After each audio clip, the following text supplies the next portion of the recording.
Welcome back to Behind the Vocals. This week we have the honor and privilege of being joined by the one and only Kevin Muller of Alluvial. It's a fantastic episode where we talk all things vocals, lyrics, tour stories, and more, as well as we even dive into the horror genre and survival horror video games.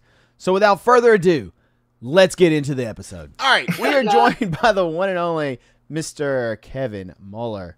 Sir, how you doing? How's it going? Thanks for being here. How you doing? Not too bad. Hanging. Having a good old day. I love hearing that. Hope everything's well on your side of the world, or your side of the states, I guess, if you will. Well, I'll go with the coast. I like my coast is good. Coast? It's hot. Yeah, New York, Long Island. I've been in the pool for 3 days straight, sunburnt to a crisp. Only on the shoulders, though. It's like I got a normal color here, but I'm fucking charred underneath this, dude. It's all. Oh no. It's matching the red of my room, but who knows? Hey, but pool life it's isn't on bad, the itchy though. face. That's awesome. Yeah, no, it's the best. All right. Well, what I like to do to start the episodes is just kind of give you the floor for those that may not know much about you, or maybe they're tuning in and have no clue. Just kind of introduce yourself and tell us a little bit about yourself. I'm Kev. I do a bunch of vocals. I do the roar, sing for Alluvial. I have sang for Suffocation, Pyrexia, the Merciless concept, and I'm not finished. I'm not finished. There's a lot more coming. Nice. How's everything going on that front as far as band stuff and everything? Everything going good? Good, man. Good. It's like, Wes is out there doing his thing with the Black Dahlia murder, fucking killing it. We're taking that, like, gentleman's time to, like, craft the next thing and make sure it's nothing but the best that we can provide. Anyone that has any speculations, if, like, oh, he's doing this, shut up. He's fine. He's my boy. He's having fun, and he's allowed to do so. And, yeah, we're going to do Alluvial right. So, therefore, you'll be getting it. Absolutely. Love hearing that. All right. So, how long have you been doing vocals? We're just going to dive right in and get right to it. Yeah.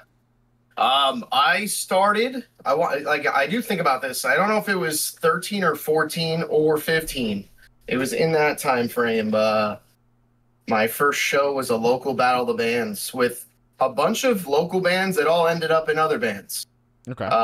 It's funny, like Long Island always had a cool scene growing up. I was just looking through my old I found an old hard drive with all my old demo CD uploads that I've kept on my Windows Media Player that I would rip my CDs onto. But so, yeah, I must have been about 14, I think, when I really got into it. And then going to shows at the Center HVFW.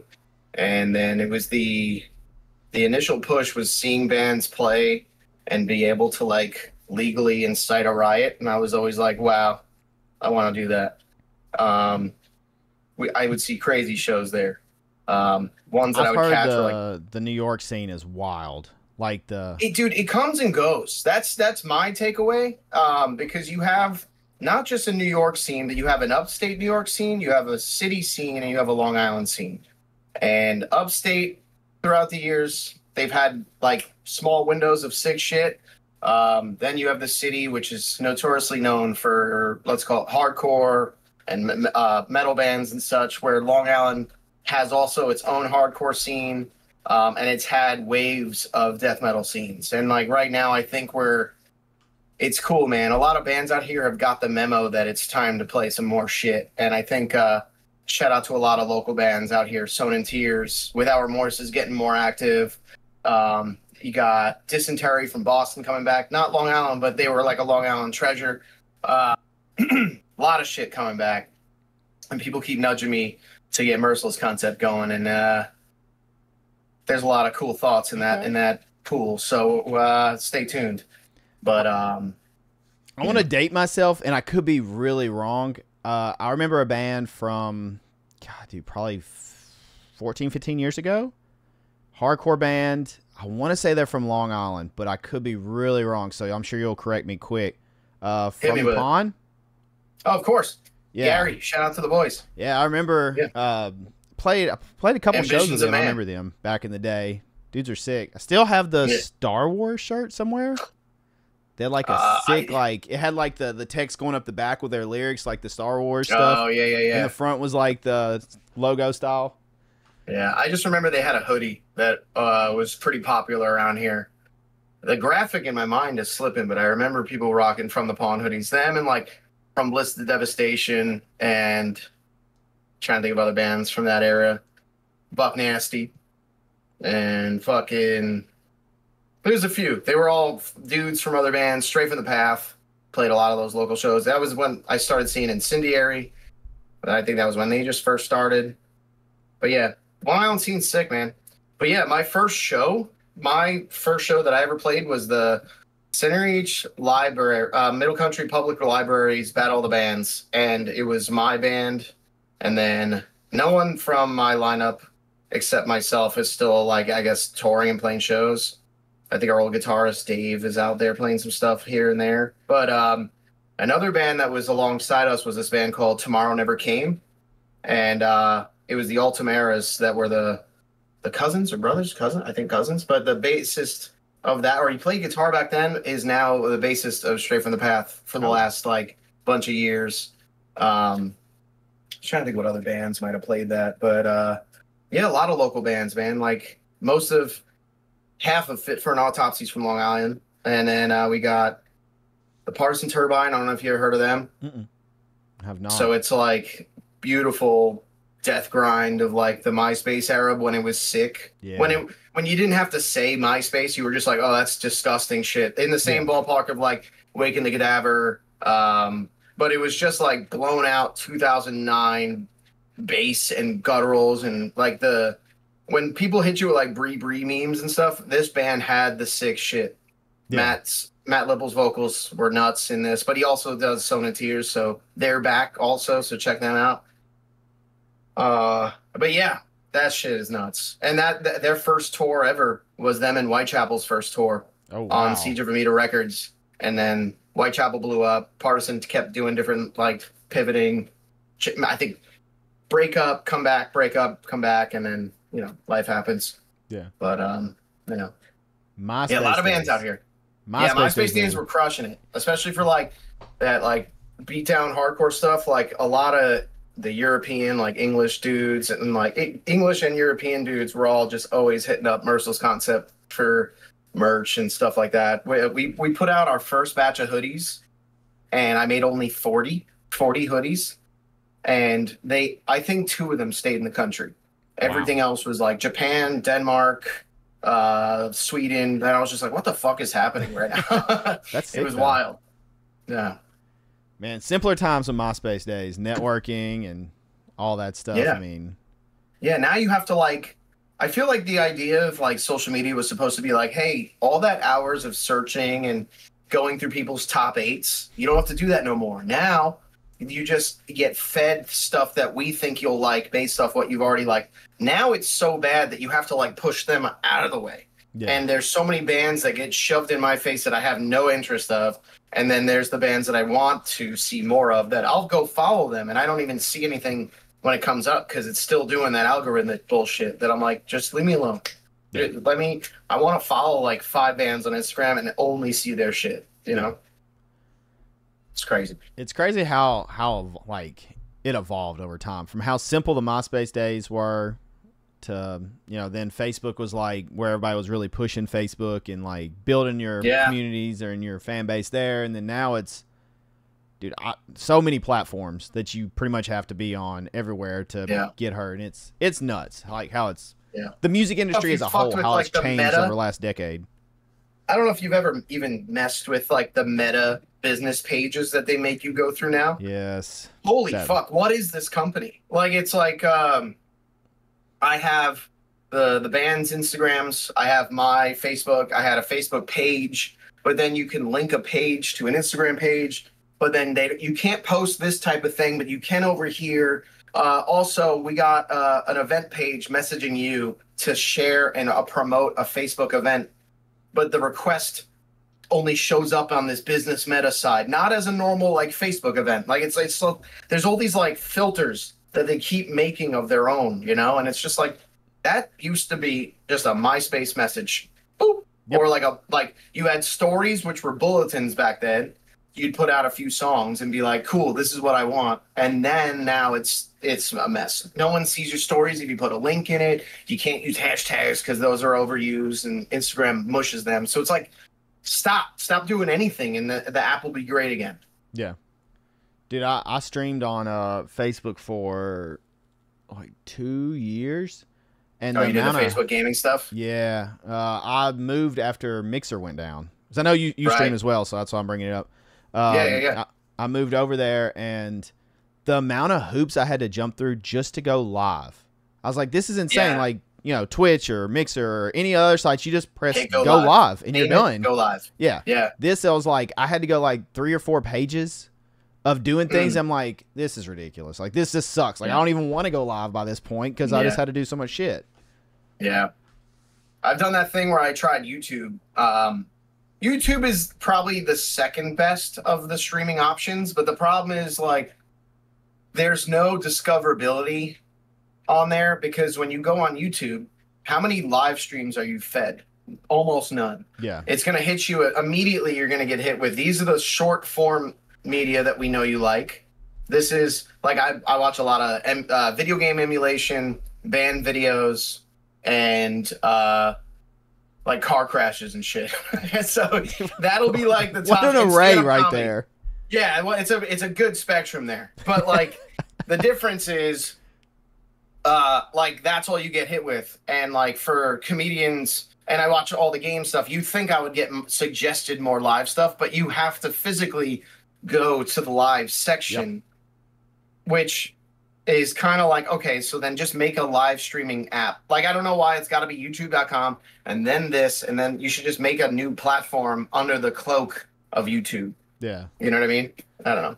That's my 2 cents, because it, you know, first, for the sake of like TikTok, they do it in a smart way where I also am big into like merch shit. So like I've been doing a lot of investigative, like getting into my own shit and making my own brand and like working with bands and stuff like that. So I'm trying to do this thing, and TikTok and shit, I'm barely on there, but they know that I want that. So I'll get ads for like, oh, use this Photoshop plugin to upscale and change and do this for t-shirts. I'm like, all right, sick.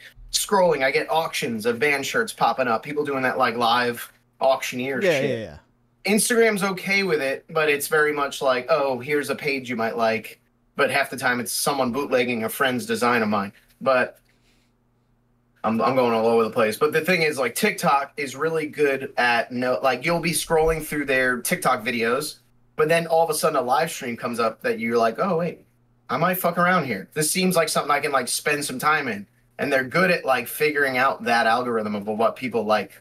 Yeah. But you know, they implement them pretty well. Like you'll get every 3 to 4 videos you might get like a live scattered in there, or like something, you know. So I mean it's pretty smart the way they do that. That is a good like. And they give you the option to say, hey, tap if you want to get into this. Like it's like across the screen, it's like, hey, this is a live stream. If they're doing anything you're into, just tap right here and we'll put you there. Yeah. I love that. Where Twitch doesn't have anything like that. If you go to Twitch, you're only getting like the streamers on top for front page verification. So like that's like a meeting where a partner or manager has said to them, hey, I can get you on front page from this hour to this hour. And they're going to be different. It's going to be like them shoving some kind of shit in your face. And I'm like, all right, scroll past that. And the only thing that they have is like, oh, you watch this person. They watch these 2 people. You should check that out. That's the only thing I've seen work, but it's all right. Yeah.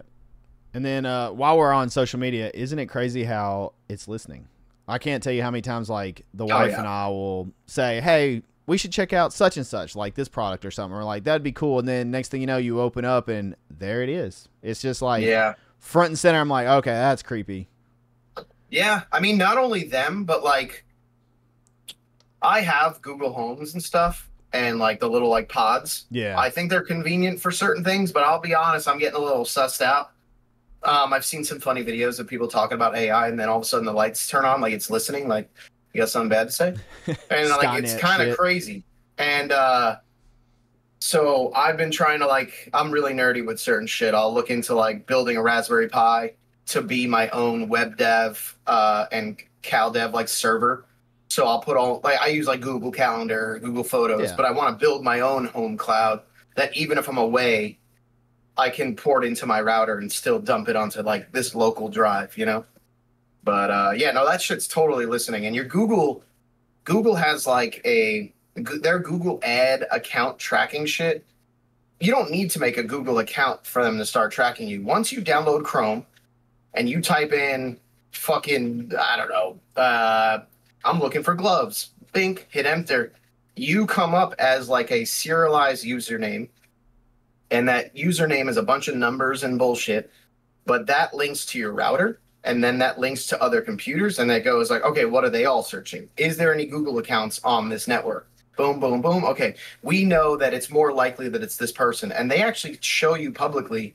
If you log into like your Google account right now, you can have it. There's Google Ad preferences, and it'll be like, we assume you're a middle-aged guy into video games, single, into music, live performance, and it shows you like everything it's tallied on you, which is a thing right now that like ChatGPT definitely has, where you'll have one conversation like, turn me into an astronaut, and then you can be like, all right, delete that, I don't want to use that, blah blah blah, and then go somewhere else and be like, I want to make a cocktail, and like it'll dig back to that old information and be like, we made you like the Rocketeer because we know you're into space stuff. So that's like a Cosmo with a fucking this, that, and the other. It's like all the internet wants is your information at all times, just to get you on any. The internet is like now made for advertising more than it is being a convenience. So you just have to dodge those hurdles and be cautious of any free services.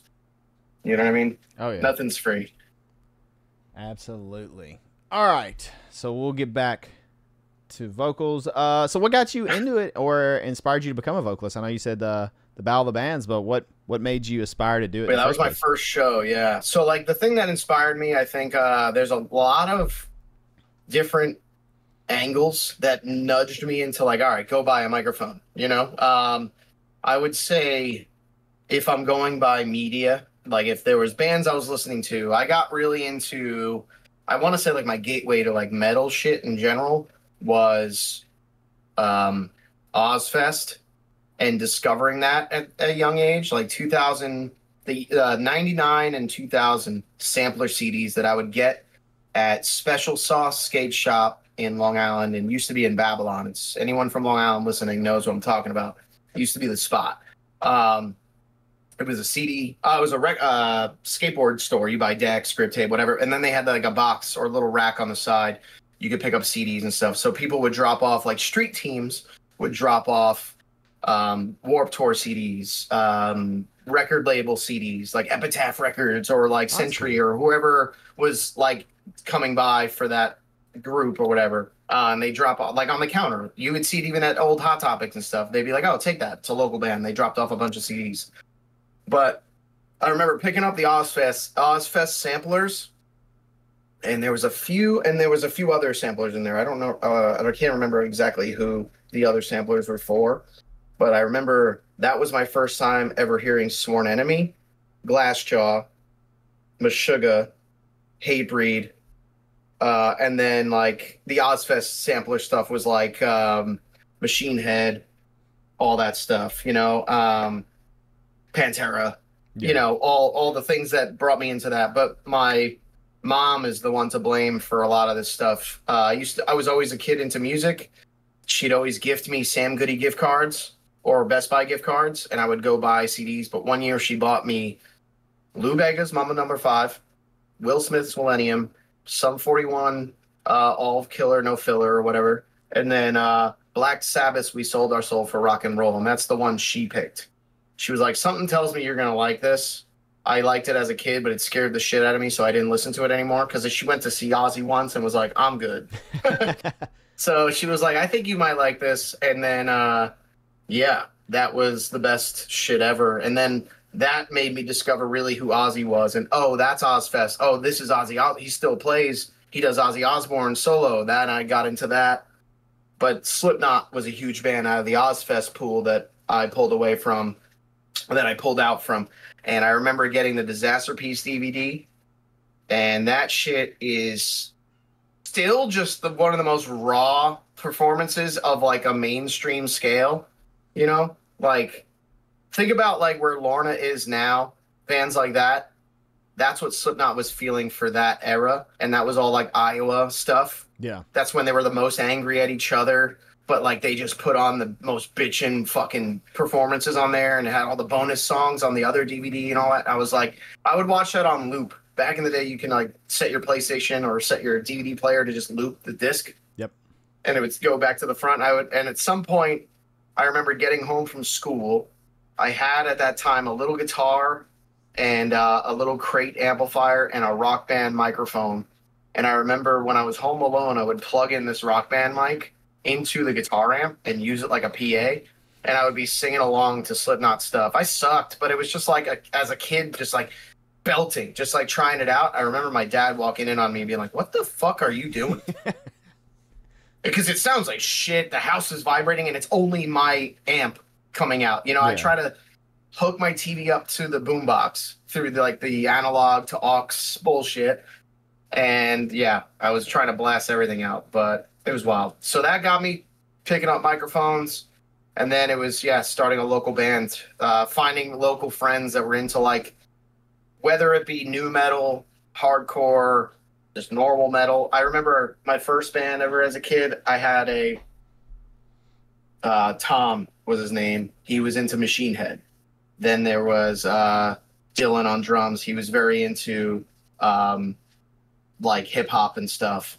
Then we had my bassist, Dave, that was into ICP. And then, like, they were all dudes that didn't know about music that wanted to be doing something cool. And I was like, all right, you're going to do this. You do this. Let's go play this show and go make a fool of ourselves. And, of course, you know, you play some shows.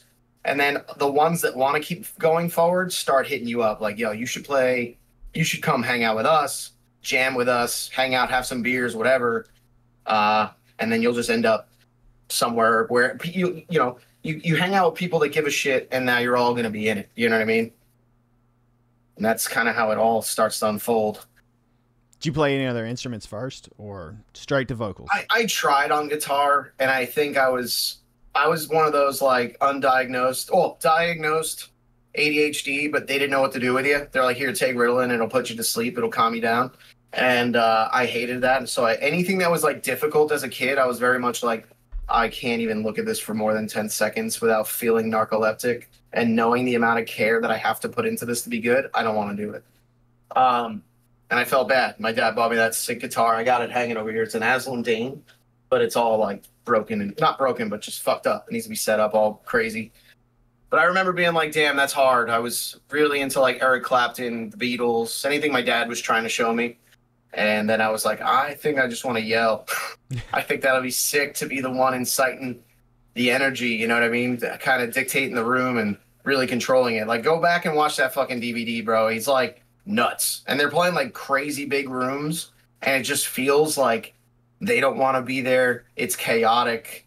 And it like has this like tension. No music even has to be played. And they're just on stage and you're like, oh my God. But, I like that energy, and I feel like I've always since then tried to like replicate that or make my own version of that. Playing a lot of death metal over the years has always been like the best kind of rooms to get that energy. But yeah, I played a little guitar. Even now, if I pick up a guitar, I have two other ones that are pretty sick, but I'm just slamming, just chugging bar chords, a little power chord here and there. Like for Merciless Concept, I wrote a lot of our songs, but it's a lot of just grooves. That's the way I think of shit. Anything that's like that's, you know, Charlie would always pick up those guys and get that going. Or if I give him something simplistic, he would always like transcribe it into something that could be needs a little bit more brain power, you know? Yeah. Gotcha. And you keep bringing up the DVD. I am a sucker or a nerd for band documentaries and DVDs. I used to wear them out like younger. Like that's what stayed on my TV. It was just any band documentary I could watch, you know, shows, tours, anything. It was any and all of them. I had them on constantly. Yeah. I remember obviously Lamb of God was one that was big. Philadelphia, I think, was the one where they get in the fight at the end. Yeah. Me and Wes always would talk about these DVDs. Ones. Yeah. Black Dahlia, Pantera, Lamb of God, Slipknot, and like there's a few that are just like the top shit. But I had a joke with Wes that I kind of subscribed to. We were anytime we're driving on tour, we're always talking about some bullshit, and we were talking about reminiscing on these things. And I just looked at him like, bro, any like documentary after 2006 just doesn't matter. You know what I mean? Because now it's like for things like this, podcasts are fun when you want like a human experience or like to kind of hear them out from their perspectives. But in terms of an interview, like a documentary or stuff like that, a lot of it nowadays, think about it. Like someone's trying to figure out how to get in the algorithm, how to sell this thing, how to sell a piece of media or merch, if you will, that it's got to be interesting. So you got to do stuff to make it interesting. Where I think old ones back in the day, I think no one expected anyone to watch them, which is why you got the most raw, unfiltered bullshit. Like, think about any time Dime looked in the camera like, motherfucker, shut up.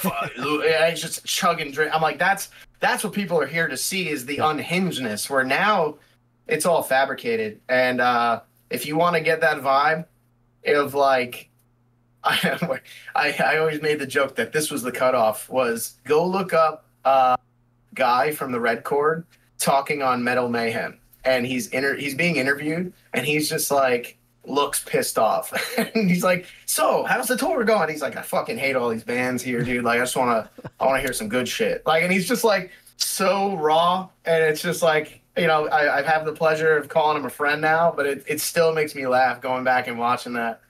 But goddamn, that's when I'm like, yeah, I want that. I want the unfiltered shit. Don't like I could sit here on a camera or on my Twitch, go like, we got a record coming out soon. Make sure you come out to these shows. And there's like a scroll of shows. Like, you're going to get all that from the band's Instagram nowadays. Yeah. Don't need to buy it. Where I think podcasts keep shit alive.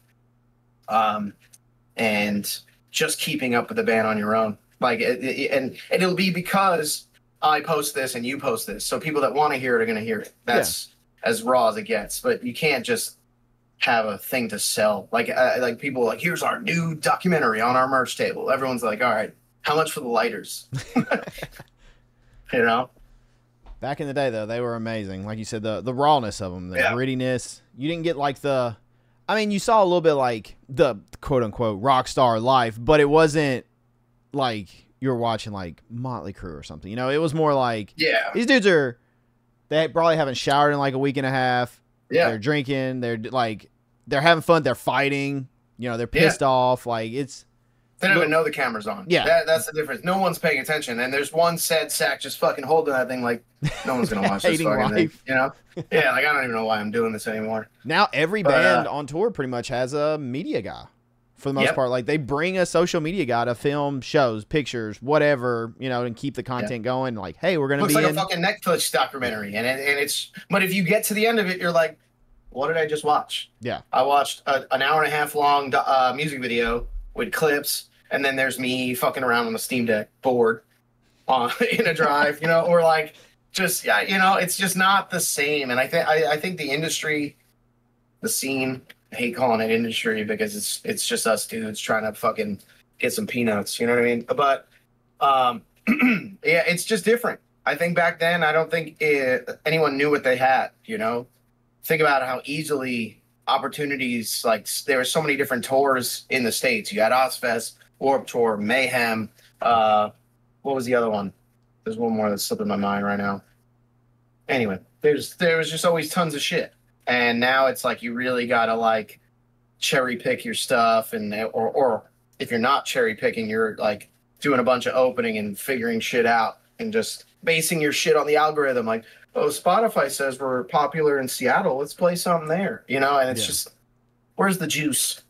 You know, that doesn't even necessarily translate. Like we've had this conversation before on this podcast. Just because you have X number of listeners on Spotify does not mean you're going to have X number of people show up at a show. Like, right. Yeah, it doesn't translate like people, I guess, expect it to or think it will. Mm-hmm.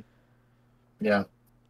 Okay. It's crazy. I feel like the thing that works nowadays is a band saying your shit's cool, and then everyone just flocks to that band. Yeah. And you know what I mean? Like a little like stature is required. Yeah. To be like, yo, we got some gas. Everyone go check out this new band. And then it just happens. Yeah, true. It is true. Okay. How did you learn how to do vocals? Was it just screaming into that crate amp? Was it trial and error? Did you find any stuff? Because we've talked about this. People have been doing vocals for a while. There was not the wealth of knowledge there is now. Now you can go to YouTube. How do I do whatever kind of vocals you want to do. False fry. Yeah. False. And there is fucking... a plethora of videos.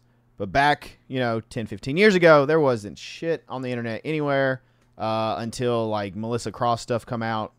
But it was pretty much everybody figuring out for the most part themselves, like, okay, this hurts. Maybe I shouldn't do this.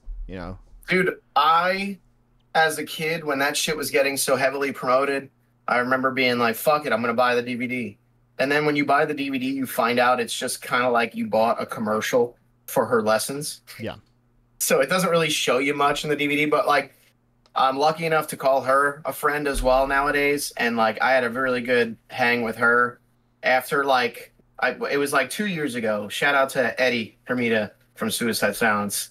He was doing some like co-teaching with her out here. She lives on Long Island as well. Oh, okay. So he was like, bro, I'm out in your area. Like, let's get some lunch. I got this thing with Melissa later, but I'll catch you beforehand. So I end up going and getting lunch and hanging out.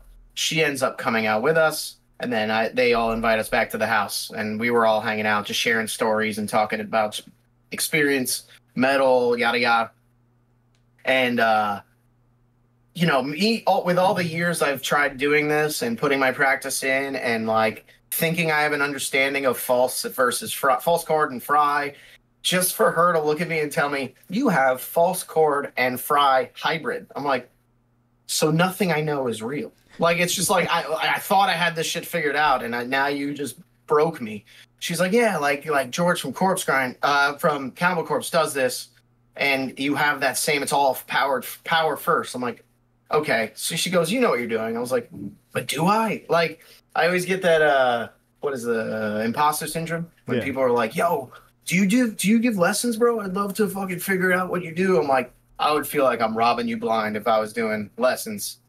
But soon I might be doing lessons if it comes to it. But anyone that's interested, hit me up. But no, I think the thing that you can teach nowadays is like warm-up routine, how to stay warm, how to stay hydrated, and anything else. Everyone's got different voices. Yeah. So you can't like walk into a store and be like, yo, I want low tunnel guttural ability. It's like your anatomy might not let you do that.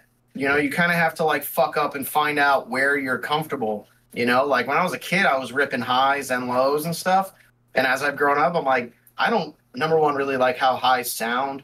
I don't like how they feel. And it's not like I don't get like a transfer of adrenaline where if there's like a slam coming up, I'm like, sure, that feels so strong and it hits my adrenaline. Where if I were to do a high on some sick low shit, it feels like a wiffle ball bat just missing, what it was supposed to do. So I stay away from those nowadays. But some people are just better at them, That's the people you hear doing the sick highs, but then they inhale on the lows because they know that their voice is just not built for that shit. But then it's all the tongue shapes and all that shit that really help you get that low. It's like a mock low. That's where the fry low comes from. Yeah. It's interesting. What do you think about inhales? Are you a fan of them, not a fan? A little bit of a controversial topic for like vocalists because I know, Well, there's someone that comes to mind right now. Like I'm gonna send this to my friend later, and she's gonna get pissed that I said this. But my friend Amanda, she sings for The Machinist.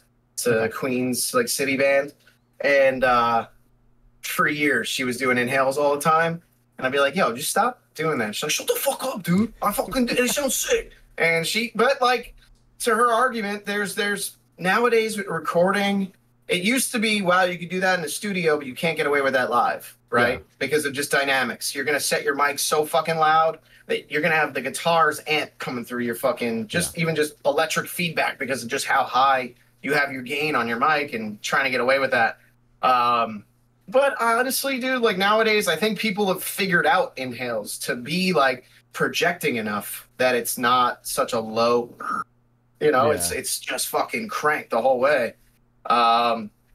If you can make it sound cool, make it sound cool. You got dudes using 17 pedals to get one guitar tone. So what are we talking about? I think if it sounds good for you and your genre, go for it. I won't be doing it, but what I will say is I've definitely done them on some recordings for like a layer of like, here's all my mains. I'll do like 2 tracks main and then maybe some dub like overlaps, like just to get like chanty parts in there. Yeah. If it was like on stabs and stuff. But then I'll do like a low level of like something that's tighter than that, obviously. But it's just something that like gives a little bit of distortion. But nowadays you can run all different plugins to get that thing going, you know? Yeah.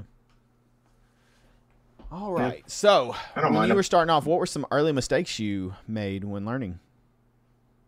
I think it's a matter of, I guess, pushing too hard, right? Yeah. I think that's the number one answer, I'm sure.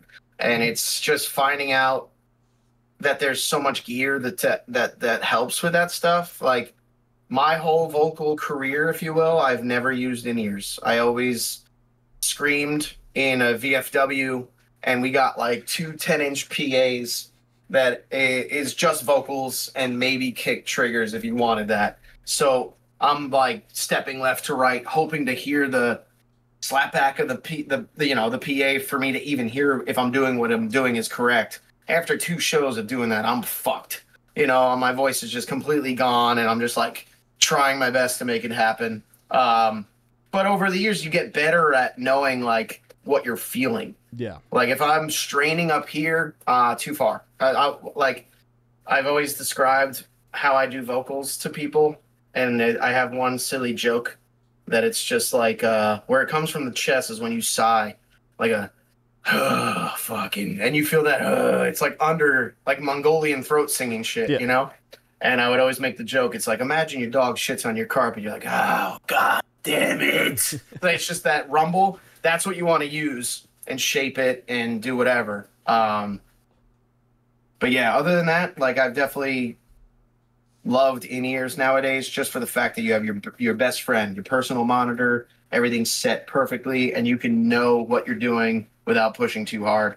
At least if you're not using them, get yourself, like any starting band that's playing decent rooms, it pays to have your own wedge, at least just one little PA wedge that you could put your foot up on, fuck what they say, step on the thing, dance on the thing if you want.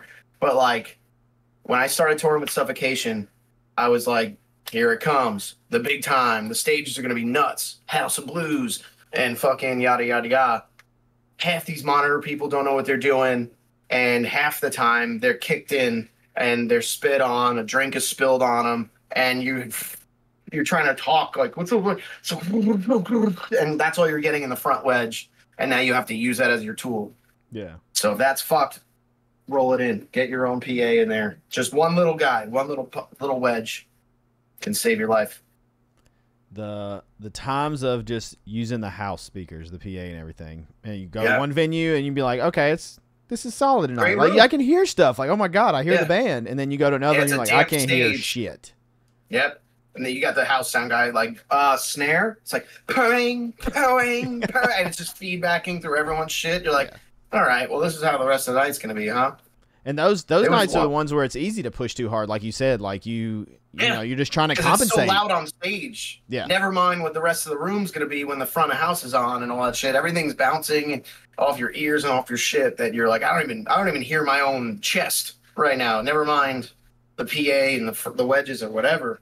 And there's some nights, dude, on like any Alluvial tour, that if we were opening or doing second act, like 2 out of 4, the drum is up my ass, dude. So I have 2, 3 crash cymbals and a hi-hat all like this far away from me, and I'm like screaming, it's just fucking like beating the shit out of my microphone, and I'm just competing with it, and I have to turn shit up, turn shit down, step away from it, step into the crowd even if I have to, you know. It's hard. That's the shit that you kind of hard. It's hard to fight, but like I said, the having the in-ears and setting certain gate levels of certain frequencies, like you can really cut out the cymbals. That way, only you're coming through certain compression and stuff. But again, it's all tools. For me, though, I think things I want to avoid is being like hungover. If you want to party and tour, go for it. But goddamn, when I toured with Suffo, I was doing once a week. I would turn on a little fucking juice and turn it up, but I knew I had a day off or something the day after. But like, some people that can just get fucked up and ripped and go play a show and be good for the next day. Hats off to you. I can't do that no more. Yeah. I mean, it's rough when your instrument is your body, you know? Like, Yeah. you can't just go restring the guitar or anything. Like, if you are under the weather or you're hungover or anything, you know, you could just wake up one morning and you're like, oh, my voice feels fucked today. And then that's what you have to deal with. There's, you know, like it's rough. Yeah. Minimize your talking. Minimize, like, I remember, who was with me? Oscar Cabrera. Shout out to Zero. He is one of the best stagehands to ever exist. He works for like Bolt Thrower, Body Count, Ice-T, Ice-T exclusively. And like, he's told me some funny stories, but he was the one that was like, bro, number one rule, shut the fuck up. It was just like, stop talking. Like, go to the bus, go in the green room, just stop. Because my favorite thing is I'm a social butterfly, bro. I'm yapping. And like drinking is just part of like having something in my hand throughout the rest of the show. Like I just want to socialize. I want to be part of the party.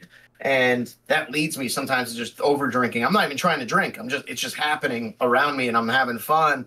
And you're not thinking about like, man, I should think about tomorrow. What time is sound check? How long am I going to sleep tonight? You know, none of that happens until it's like, oh, we're all back in the van. And you're like, oh, fuck. We have like a 4-hour drive. We're going to sleep for like 3 hours. There's no water in the trailer. And I'm not prepared. And you're going to sleep like shit, wake up, feel like shit, and then do your best. But your best tool, don't talk, drink water, take some vitamins. And you mentioned John Roberts earlier. Shout out to John Roberts. He might as well work for this company. But that vocal mist. Yeah. I don't remember if he told me if he's using them or not still, but vocal mist, it does help you. It's kind of like having a personal humidifier that you'd use like 20 minutes before you go up. It's definitely pretty helpful. Yeah. That and just a little bit of, I use this other shit called, I think it's just called Clear Voice. I think it's a bit of a placebo, but what it does, it's like a honey water spray. You can probably just take a shot of honey before you go up, but it gives me that little bit of moisture that gets that, like, I do all lows and I'm doing them loud, so I need that little bit of wet grit that if you're dehydrated, you're playing in Arizona or California. I notoriously get sick every time I play California or like just going through that dryness. My sinuses are bitch made, dude. And then I get all sick and dry. So that stuff, I live on that stuff when I'm on the West Coast. The vocal mist helps though. I just started within the last, I don't know, under a year, and I could tell a difference. You know, just like you said, it just that little extra moisture and like everything on your throat. Like I was like, wow, this feels so much better. Yeah, you know? Yeah. Where I guess you don't feel those it's the whole dry. Water takes however long to get in your bloodstream, hydrate and whatever. When you're just drinking water, with this like actually gets in quicker. It's right to the source. Yeah. Yeah. So I mean, it definitely helps. I've been a big fan of it. All right. So was there an aha moment when you started doing vocals where everything kind of clicked? You know, whether it was screaming through that crate amp or whatever, you were just like, oh, okay, gotcha. Like, this is how I do this and not completely like screw my voice up. Yeah, I think it's about projection. I think that was a big one. I was always screaming all loud, and anyone that's ever listened to Merciless Concept, go listen to the 2012 demos. I sound like I'm kind of doing like a hardcore, like, not barking, but like I'm just yelling to get the fucking recording to be, in my mind, how crispy I want it, because I knew nothing about tracking, plugins, mic quality. I was using a 58 and I'm just going for it, layer it twice, that's the take. Where nowadays I'm going like, oh fuck, I can get like pretty low and pretty brutal with not pushing as hard. It's just like figuring out your face, dude. You got to figure out like tongue structure and like how much oomph do I need to give this, you know? So because like what's the way you could say it? Like in breakdowns, just because it's slower doesn't mean it's better. I try to think of that the same way with vocals. Just because you're pushing harder doesn't make it heavier. Yeah. You know what I mean? You're just sounding strained. If you can find your pocket where you're not pushing hard, if you're like just like putting all I think of it like a fucking bagpipe. You don't see the people walking down the parade just doing this shit, fucking, you know, they're just easing it. Just ease the bag, you know, and that's your top shelf here. You got to ease it. If you're doing little bursts of air, you're doing it right. If it's, you know, think about those guys that are like, and they're just flying. They're doing these like tiny little breaths, and then they're able to put out another 10 words, you know? If you can manage that and figure that out, you got it. That's my mind. Oh yeah. Yeah. No, that's right. Less is more sometimes, you know, like. Yeah, 100%. Sometimes it really is. Yeah. Nice. So I like what you said earlier about everybody's voice is different. And that's one of the reasons I really like this show is just what works for you may not work for me, may not work for, you know, Joe down the street, whatever, you know, like it's finding what works, like whether it be routines, you know, your style, like you said, highs, lows, mids, whatever. Like, are you a hardcore? Are you guttural? Like, you know, all that. It's finding like what caters to your voice, what works best with your voice. And it's cool to hear the different scenarios and things people do to get, you know, what's best for them. I really dig that. And hopefully it helps people out there too. Yeah, absolutely. We were talking about, you kind of already talking about like vocal miss, all that stuff, but do you have a routine before vocals? And does it change depending on, you know, if you're doing a one-off show, if you're playing a fest, are you going to the studio? Are you on tour? Or even, like you said, out west, you know, are the sinuses messed up? Are you sick? Like, does any of that change, any of those variables change it whenever you're doing it? Yeah, I would say me and Aaron from Jesus Peace used to talk about this. The fact that, like, we like to hum. The hum routines are cool. Just kind of doing little scales. I'm not walking around like, la, la, la, la, la, bothering the fuck out of my guys. I'm just kind of going like, and that's it's funny when you said you wake up and you're like, oh, fuck, my voice is gone. That would be always my check. I go, and I would just go up until it cuts. And it'd be like, and then you just feel that like pocket of air come through because your vocal flaps aren't doing anything anymore. You're like, that's my range that's gone. So now I got to like figure out how I can, it's almost like Tony Hawk Pro Skater grinding. You just got to keep it right fucking there. Otherwise you ain't getting a sound out, you know? But yeah, humming is huge. Like, try not to go crazy and talk in a shitload before your set, because you'll be talking like this over the PA and like, yeah, you should totally come out and check out our set. Like, you would never talk like that ever, but it's because you're at a bar, because they're playing music, you're talking like that all night and you don't realize it. So you got to be careful. Don't talk before your set. Drink some fucking water, not too much. Room temp. If you drink cold, it's going to fucking tighten you up.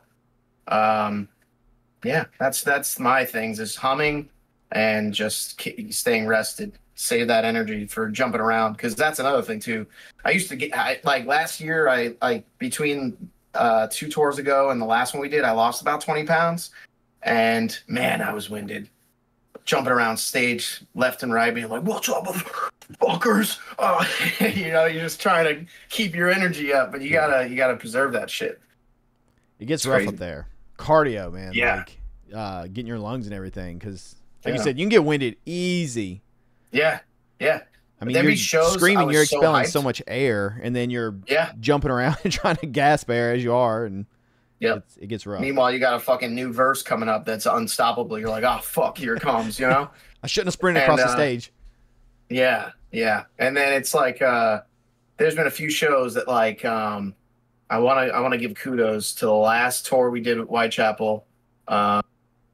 The Detroit date was probably the craziest reaction from a crowd on that tour, and every night was sold out. So like that night in particular, though, they like did the wall of death from the front all the way to the doors, like, or to the sound booth at least. But like, it was the whole room. It's this cannon, right?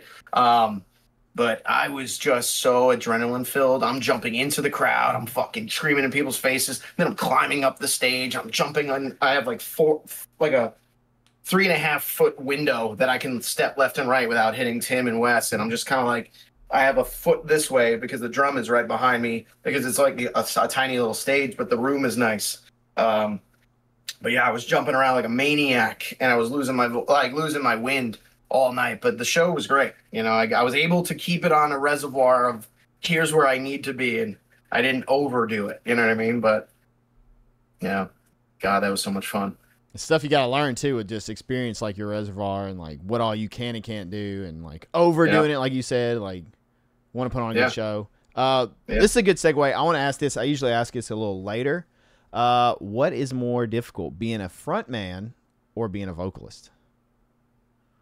Ooh, that's a good one. Fun one. I like asking it because it's honestly it's probably about 50-50 split. Like it depends. It depends kind of what you're going for. Like for instance, I like talking. I'll tell you something funny, I guess. This is the first I'll be public about it, but it was funny where when me and Wes first got together and we were getting ready for our first tour with Rivers of the Nile and Fallujah, we were like looking at each other like, all right, we got the songs down. We did the record. We're looking at each other like, how do you want to like present? How do you want to deliver this music to people? Do you want it to be raw? Do you want this to be organic? Do you want this to be very like Pantera, where Phil is just slugging a bottle of whiskey and fucking telling them to fuck themselves and you get into the next song? Like, that's the energy I like. But you have to have a level of charisma to do that, to know like, hey, this crowd sucks tonight or this crowd's cool tonight. Are you going to roast them because they suck? Is that going to be your personality? Is that what you want to say? If you're someone that's reserved, these are the thoughts that go through the brain, dude. And like, I would say being a front man is pretty hard, but it would also suck if you were a good front man but bad at vocals. Because now you got everyone hyped up and all of a sudden you're blowing it and everyone's like, oh, I lost. Anything I believed for a second there is gone. No, but I would say being a front man is, probably 50-50 to an extent. Because look at Corpse Grinder, man. Like, he's nuts at vocals for being like loud and straightforward, but he has the sense of like comedy to keep the energy up or to keep the motivation going. But then you catch someone like Phil Bozeman, man. He's not one for talking, but there's something about that I like. Yeah, you know, like the ominous, it's menacing. It's just a presence. Right. Yeah. And like a guy like him, where his vocals are fucking out of control, you don't have to say anything. Yeah. No one's that's like something you can't really teach, like you said, that message. presence. Like that's not something that's taught. You have it or you don't, pretty much. Right. Like what my thing is, I always feel the need to tell the crowd what to do because I think number one, I just like it for the fact that if you go back and watch any videos of me with Suffocation, like for instance the Rockstat videos or like Motoculture Fest in France or any of those fests, I'm always like Circle Pit, and I know the part that's coming up. And I know it's going to be good for it. And if once the part hits, everyone just fucking starts losing it. That gives me such an adrenaline boost that keeps me locked into the song. Because there's days I have like everyone around me's playing just the tits. They're fucking tight as hell. And then all of a sudden, like the crowd's just looking at you like this, just fret watchers, just having a good old time. And I'm like just silence in their face. No one wants to talk to you after. I'm just kind of like, well, I thought this was a party. I thought we were all vibing. But if we're not, it is what it is. I hope you enjoyed the show. But I feel like almost a severed connection from the crowd sometimes. Yeah. You know? All right. But that's part of, you know, if you're a good front man, you know how to get that out of people. Yeah. Because there's been a lot of shows that were not moshers that became moshers that night. Like we had a good time in Dallas. So that Dallas show we played recently was very surprising. No one was doing shit except like 3 15-year-olds.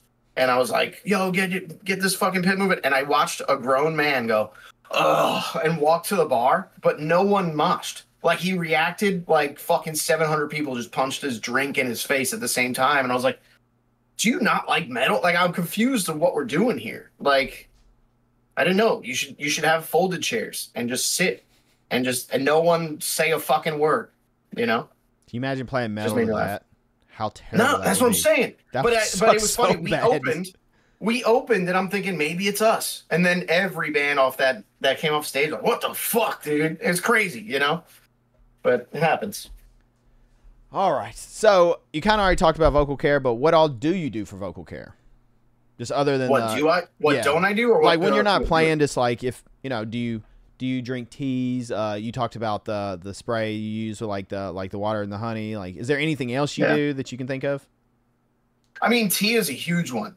Tea, anything like a room temp to like a hot tea is really good just because it's soothing and it feels healing. Like if you're doing like just like a green tea with no caffeine and just my problem is I love coffee lately. If I'm doing anything but like I rip through like I have a beautiful espresso machine my girlfriend bought me and I'm just fucking.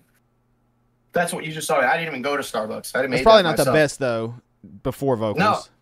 No, but that's what I mean. Like if I'm on tour on off days, I like to rip a big old fucking espresso latte. But like during a show day, I'll try to drink just like warm tea. Yeah. I try to drink some waters. Yeah, I fight the urges on good show days where I'm like, I need a beer or something. It's so much fun. But beers dry me out so bad. But yeah, tea, vocal mist. I found out like when your throat's screwed up and you want to heal it, stay away from any lozenges that have menthol in it. Okay. Because it's kind of like, you know about like sugar. Like if you're having a lot of sugar, it fills the wounds. Yeah. So like sugar it'll like say if it takes a day for your vocals to heal, if you're drinking sugar or soda or like even just like an iced tea, brisk Lipton bullshit, it'll turn into like 3 days. And then you got to get through a tour. You're doing this shit every night. You're just prolonging the problem. So you got to eat right too. But with sugar, the same thing happens with menthol, where menthol actually irritates the wounds. It'll soothe it, but it fills it with like a bullshit thing. So you got to look for, like, I do like this one lozenge. It feels good. Like if you're not singing for a few days, say you just got off tour and you want to fix it, go do this thing. They're the chloroseptic lozengers that they have like a release in the middle. Like once you get through it, it's like a soothing like gel that just does a whole menthol coat. But then there's other ones that taste like shit, but they work like a charm. I thought I had them nearby actually. They're like, they sell them primarily in England. They're like normal, but I think you can get them out here. They start with an S and they're black.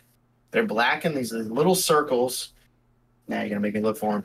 They're black and they have these little circles. Tim from Cold Hard Truth gave me a bunch of these when I went out with a band called Enemy Mind in Europe. And they taste like unflavored licorice that just kind of like gives you this like, it's like pepperminty, but it's not peppermint. It's like a medicinal flavor, but it fucking works. It soothes you right up. And because it makes you like salivate.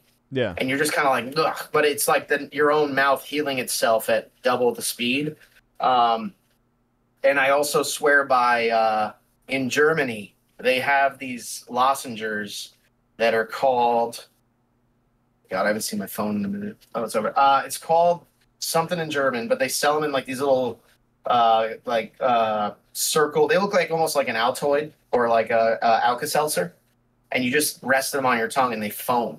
And it's called, I think it's called music something. It's in German, but you can get them on Amazon. They're a little pricey, but they're like $20 for like 20 of them in this like metal capsule. But yeah, sometimes they're great where on Suffo I would always use them. And when I go to bed, I'd place it on my tongue and then like suction cup to the roof of my mouth. Not probably safe because I could have choked on it in my sleep, but 100% success rate.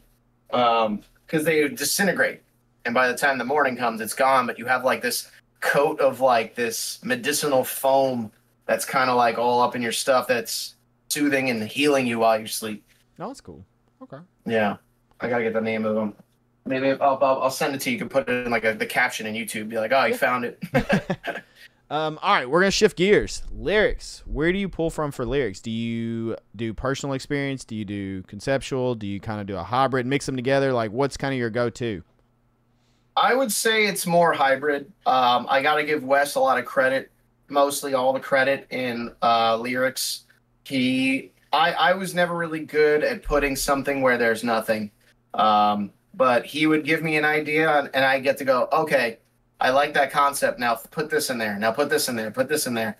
So we have a bunch of songs that are a lot of concepts of like um, experiments on people and like government mind manipulation and all that stuff. But then we do it in a way where it could be taken either way, about personal experience as well as just making it dramatic, but also having like another version to talk about. Like we have a few songs like Exponent, which is very about AI taking over. Like it's a matter of like, imagine we made AI and then it's like, all right, we know everything.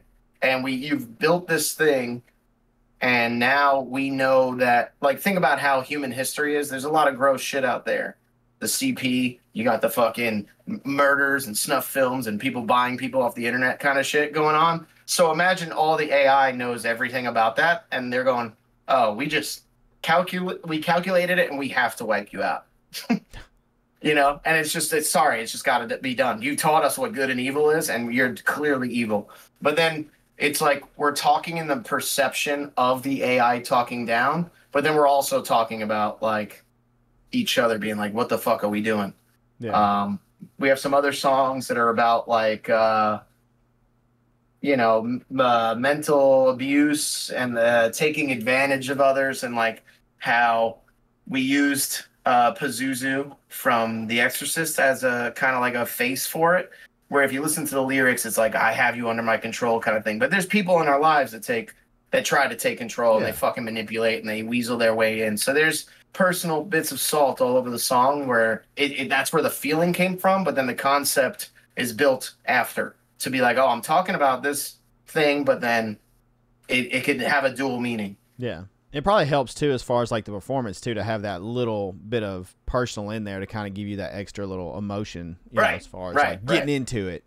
Not saying you can't get into like conceptual stuff, but you know, like, yeah, I mean, talking about something personal, you get a little more pissed off, maybe, or a little more into. Yeah, Death is But a Door is a sick one where it, to sum it up lightly, it's about just, you know, people looking down on you that expect you to fail. And going like, look, if I failed, you'd be happy I did. But if I did good, you'd be mad that I did. So it's like there's never like this moment of like, fuck you, and I don't care what you think, what I do. But like if I did something heinous, I'll do it for you. I'll do this. But because this is what you expected of me kind of shit. So in that song, there's a lot of like the music video is pretty more extra brutal than what the song is portraying, but like it's about confessing to a murder of innocent people just to make pity on the person who thought bad of you.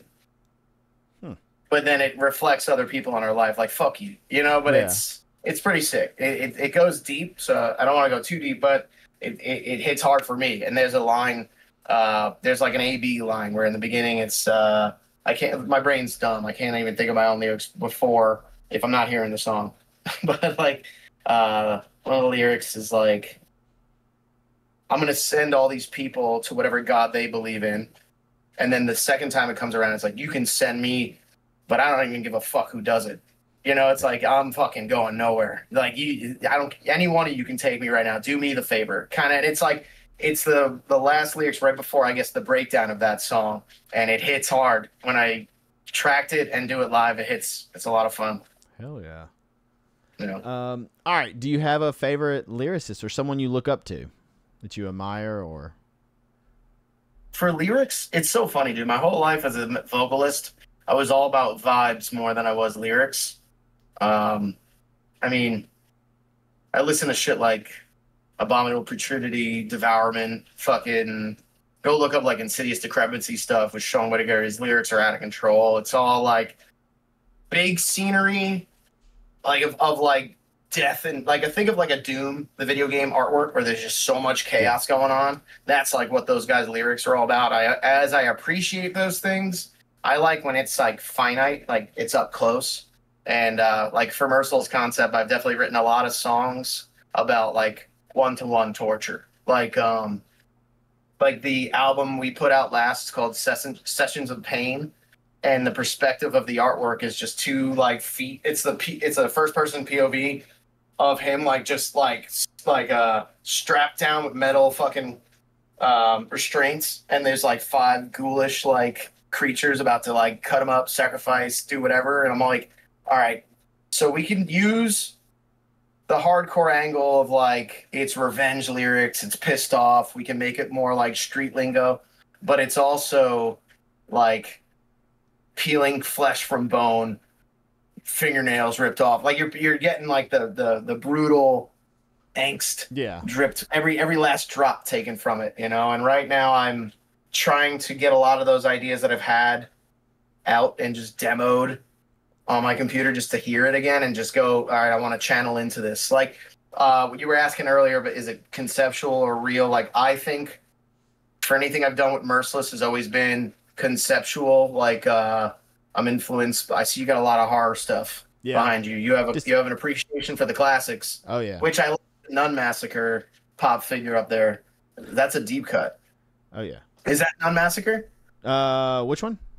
Over Sam's head to the right. No, I think that's my wife's Nightmare Before Christmas. Oh, that's her. Oh, okay. Oh, I think that's Sally. No. I'm thinking about. Oh no, you're talking about to the side, like on top of Godzilla. Yeah. But in between the Dracula and the green thing, there's the nun with the eyes dripping. Oh yeah. Yeah. That is from. Yeah. That's from a puppet combo game called Nun Massacre, and that shit is no reason but like horrifying. Like it's all anxiety based video game. But like that's just a kudos. I see you have a respect for horror stuff. But big horror fan. My horror interests are very sci-fi. So like what my favorite game ever is probably Dead Space, and it's a great like my favorite movie is The Thing, 1982. So like anything that is unexpected, like watching that movie for the first time hits you like, what the fuck did I just watch? Yeah. You know what I mean? And I want that to be the listen, like, of what the fuck did I just see live? Like, that man was, like, scary. 7 fights broke out, and he's talking about ripping bones and fucking, you know, like, just breaking shit and just torture. Like, it's all, like, full gas, pedal to the metal gore, but not just meaningless gore. I think that's a thing with a lot of, like, look, I love Devourment, but, like, this shirt artwork is a guy getting a blowjob, and there's a knife through her back, and the bottom half of her body's missing. As I appreciate the gore, like movies like Terrifier and stuff like that, I can't love them.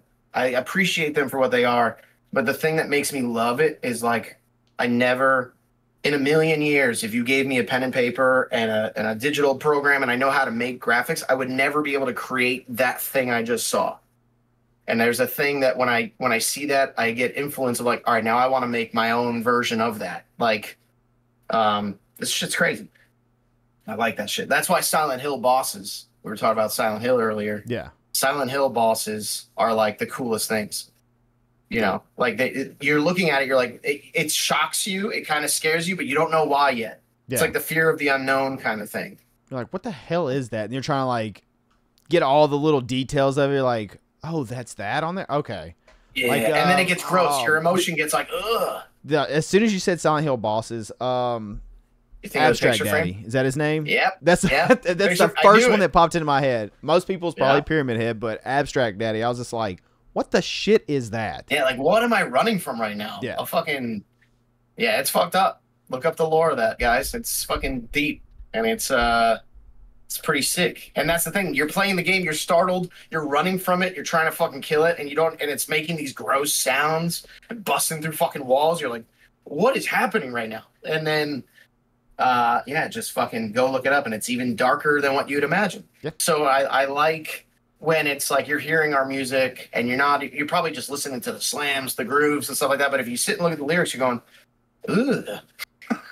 You know? I like that. I like the adrenaline from that's fucked, you know? Oh, yeah. I have to say, I appreciate I'm like you, as a horror fan, I appreciate gore. I do think gore gets overused, and certain movies will rely on it, and that's all it is just the gore factor, like that shock of like just excessive blood. For me, that's not what makes me like, kind of like you said, fall in love with it. I like minimal stuff. Like, I like to be kind of like on edge about something. You know, like, Right. Yeah. I'm a huge You Michael ever see Myers fan. Caveat? Do what? You ever see Caveat? Caveat? I have not. It was a Shudder original that I think is now on other stuff that you can watch. It's all I'm gonna say. It's not a jump scare kind of freak fest, Yeah. but it's kind of like if you watch it, there's this like pit in your stomach the whole movie. You're just kind of like, what is this? And I love when there's no music. That's when it's like, oh, you're here. You're in the story. And like when like movies use like very certain scenes where they're like staring at a door and it slowly starts to open and you're staring, you're so hyper fixated and you're aware, but then the camera just tilts a little bit and there's just something next to the door that you didn't see that was there the whole time. But if you go back and watch it, it's staring right at you. But it like feels gross knowing that it was there, you know? Yeah. Sometimes less is more, though. You know, like we don't have to have bloodbaths for the movie to be terrifying or like to affect you. But yeah, like I said, Michael, I'm a big Halloween fan. The original 78.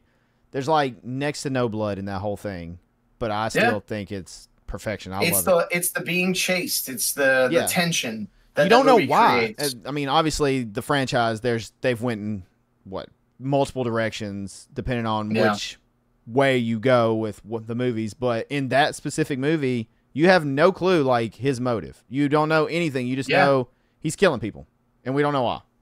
It's a problem. It's from the people's point of view. It's like, yo, I just saw it on the Ring app, dude. Like someone's out there cutting people up, and then you're just boarding shit up, trying to make sure it doesn't happen to you. Best modern horror movie. We're on the subject. I gotta ask now. You've started this rabbit hole. I got such a fast answer. The Substance. Dude, special effects on that were that movie is a big forehead kiss to a lot of classic horror movies. It is such a show and tell of, hey, I like all these movies. I'm going to make my own movie that showcases all these things. The Fly, The Shining, Reanimator. One of my favorites is Society. And I had to actually look up the credits after I watched this movie because have you ever seen The Reanimator or Society? Yeah. Okay, so then you're familiar with like the body horror that movie has. So, but when they started, anyone that has not seen the movie, I'm sorry, this is kind of a spoiler. So either fast forward 10 seconds, 20 seconds, but like that display that they did where it started tilting, and I was just like, yo, they must have resurfaced the guy who did the shit for those movies. But they didn't. They did it all on their own. But when you see, like, the pageant at the end, the fucking, that whole thing, it was, and then they played metal music over it. Like, it just, like, it went from serious to campy in 2 seconds. And I was like, this is everything. This is perfect. It's like, they know what is entertaining you, and they got you. They baited you the whole movie. And they hit you with some of those things where you're like, it's still going. There's still, like, that feeling is so good. And it was, there's not a lot of movies that try to go into that realm. Like, everything was like the new Final Destination movie. Like, that's a PG-13 comedy in my brain. Entertaining, yes, but it's like, all right, I'm not going to go home and think about this movie. Like, the Substance, I was very much like after the credits are rolling the whole time, and I'm like, what else did they reference? They referenced The Fly, like in the dude's face as he's eating. Like that was like they did like a second, like scene for scene mimic of when the things in what's his face's face when he's eating food, the CEO eating the shrimp. Yeah, and the fly is just dancing all around. Is it Dennis Quaid? Dennis Quaid, yeah. They reference that. Then the carpet. I mean, anyone that knows The Shining knows the carpet. Yep. Of the hotel. They had it in the building. But yeah, the green needle. Like that is blatant Reanimator rip. And it's just, but it was the fact that it's the same shit, but it's different, I like it a lot. And I bought a shirt off my buddy. Check out Prestige Merch Supply. That's a unpaid ad right there. No, but he has a lot of cool video game shirts and movie shirts. Okay, I have to check him out because I'm a sucker for stuff like that. If it's horror or video game wise, he's got it gets my attention. Like I yelled at him. It turned out we had mutual friends, and I found out after the fact. But when I discovered his page, whether it was Instagram or something, I remember being like, motherfucker, you're gonna run my fucking bank account empty. Because like it's kind of like I'm sitting here going, man, I wish Dino Crisis would do something again. Oh, Yep. great game. And then he's got Dino Crisis 1 and 2 shirts. He's got Fear shirts. He's got Condemned shirts, Criminal Origins. Yes. I'm just like, leave me alone, dude. But yeah, that's my shit. Ominous. Like, yeah, that was a dinosaur game, Dino Crisis. No one cared about dinosaurs like that unless it's Jurassic Park. But the fact is, Dino Crisis on a PlayStation 1 game with that kind of graphics had more tension than the Jurassic Park movie. Yeah. You open the door like it's Resident Evil, and then all of a sudden there's just a Velociraptor 2 seconds from your face. You have no time to like tank control and turn around, you know? Love that shit. Maybe one day we'll get a good remake for it. That, or we talked about earlier, Parasite Eve. Yeah. Yeah. I think that like the indie horror world now is so forward that I think we'll get a fan remake before we get an official one. Yeah. But I think with this whole like Silent Hill reboot and Resident Evil going back and doing all the remakes, Silent Hill is definitely taking note. I mean, Silent Hill originally was just a ripoff of Resident Evil. Yeah. You know, Capcom was making so much money that Konami was like, yo, what the fuck? Let's do that. And then it just was the same but different. Like, because it was more mental torture shit, mental like depths of people's like depression and stuff, that it didn't really hit the modern market until later. Where Resident Evil's like, I'm a virus, I kill you. Like, it's so easy to love, you know?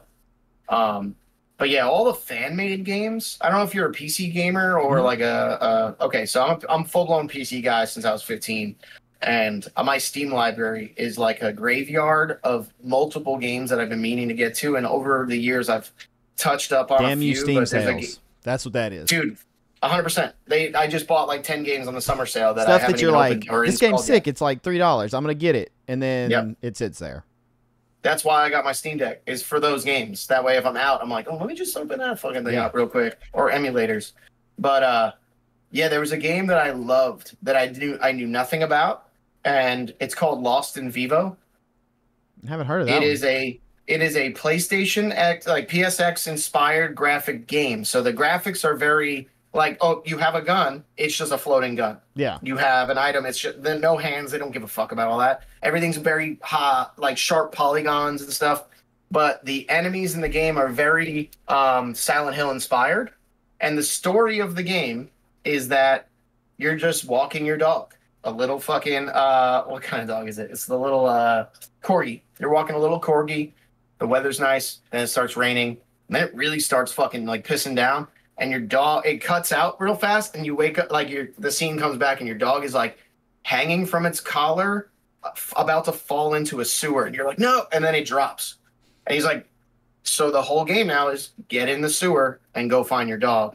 But the ominous rusted pipes, looking for materials, reading notes of previous people down there. Like, it's like you've entered a new Silent Hill, but it's in the sewer system, in the old subway systems. And it's a very well done jump scare horror polygon art style game. And it's all in first person. It's a lot of fun. And it's a short play, but it's like you could beat it in like 3-4 hours maybe, but like being an indie title like that, it's fucking awesome. I need to check that out. That sounds fun. Yeah. Yeah. That's the kind of shit I love. Oh, yeah. All right. Get back on task. Do you have a favorite lyric? It can be your own or it can be someone else's. I know it's tough. Yeah, I feel like I feel like there's so many people that have good lyrics. I know we were talking about this before, being like, don't get stressed. I'm still a little stressed. I think it's like Fetus always has sick lyrics. Dying Fetus, and it's cool because like you're never like they're so hard to kind of differentiate what they're saying, but when you pick it up, when you read it and go back, you're like, oh, that's sick. Like John doing all the punchy shit is just always sick. Anything off Reign Supreme on that record always had really good lyrics. But I would have to say, like, dude, Phil Bozeman, man, on the Semitic Defilement era, when he was just being disgusting. Yeah. My favorite song on that is Prostatic Fluid Asphyxiation. and the whole song is just like talking about sewing bodies up and fucking them and nothing. You know, you can't talk or breathe. You know, it's just It's all Jack the Ripper, great. right? Wasn't that the whole album was about Jack the Yeah, Ripper? yeah. Choking and dry heaving, dude. But it's just repeating it over the slam on the end. Yeah. I I always really liked Vicer Exciser off that album. Yeah. Oh, dude, all that stuff was Mean fucking as insane. hell. Yeah. Fairy Frey and fucking Alone in the Morgue. Dude, I was their biggest punisher on that tour. I definitely was. And then they were all they're very friendly, very nice guys, very soft-spoken guys, and I'm just like this loud New Yorker being like, yo, you're gonna fucking play this one and this one? They're like, nah, man. I was like, come on. I'm the only one asking them to do it like that, you know? But no, they were lovely. But yeah, I dude, their new record. They're actually, you know what? Fuck it. I would say a lot of their new record is some of my favorite lyrics. Like New record goes hard. What's that song that it ends with? No one is coming for us, nothing's coming for you, or yes. Yeah. I'll actually that's possibly my favorite song on the record. I love that song. Yeah, that one has a lot of depth and like just like it's funny. Like when I listen to that shit, I listen to it on repeat. Not once am I humming a lyric or whatever. Like the song where he's doing the demonic chant reversed, calling out the demon names is really cool. That's probably my second or third favorite on that album. Then there's Bedlam, which is so fucking sick. Short, sweet to the punch. It has like Hatebreed formula. Heavy verse, transition, big breakdown at the end. You know, I'm like, yep, perfect, done. But yeah, that No One's Coming For You is very, very sick. And then there's that other one. Starts with an A. The fuck is it? It's towards the end. It's like third to last track. I'm bringing it up now because yeah, I don't remember at this second, but it's fucking sick. Abysmal Gospel. Yeah. Yes, that was another one that's got fucked up lyrics. And if you, I was telling Zach from Whitechapel, I start the record there, and then let it loop back. Okay. There's just something about that fucking or that or the one before it. The one before it is more like a easy to listen to, like Hate call it Cult death Ritual? metal, deathcore. Yeah, that one's got like I think that's the song. I could be wrong, but there was one that starts with such like a Vakken open. It starts with a big like dun, dun, dun, and the whole room can just be like yeah, and then it gets into the business. Either starting with that or Abysmal Gospel is always where I'm at. But yeah, that shit was nuts. That's a great record. Yeah. I was really, really happy with that record. Yeah, a lot of people I remember were being like, yep, it's going to be just like the old stuff. I'm like, we'll see. And it was very much like the old shit. And it was very, very fun to be able to be on that tour that they got to debut all that shit. You know, it was a lot of fun. That was very important to me. Hell yeah.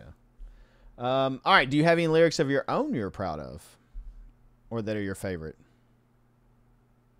I have a few from. I'm trying to think of something that was off our last ship from 2019. Sessions of Pain had some cool moments.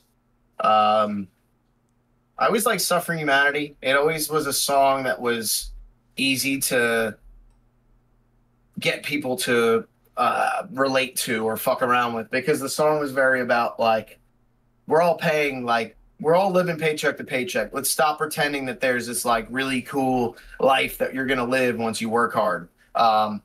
And in Suffering Humanity, on the demo version, we had Mike Centrone from Dehumanized do the guest vocals on it, and I wrote his part for him. And I think the way he Dehumanized was they were recording Control Delete at the time, and we were all hanging out in the studio together, and I kind of he finished his vocal take, and I ran at him, was like, yo, that song I was telling you about, here's the lyrics. Do you want to just punch it in real fast? Like Joe, the producer, Joe Zincada, had the track on his computer because we were like, I was just like sneaking to him, like, yo, here, just open that up. I'm going to go tell him to go do it right now. He doesn't even know he's doing it today. And I was like, just read this and do it how you'd like to do it. And he did it, and it came out perfect.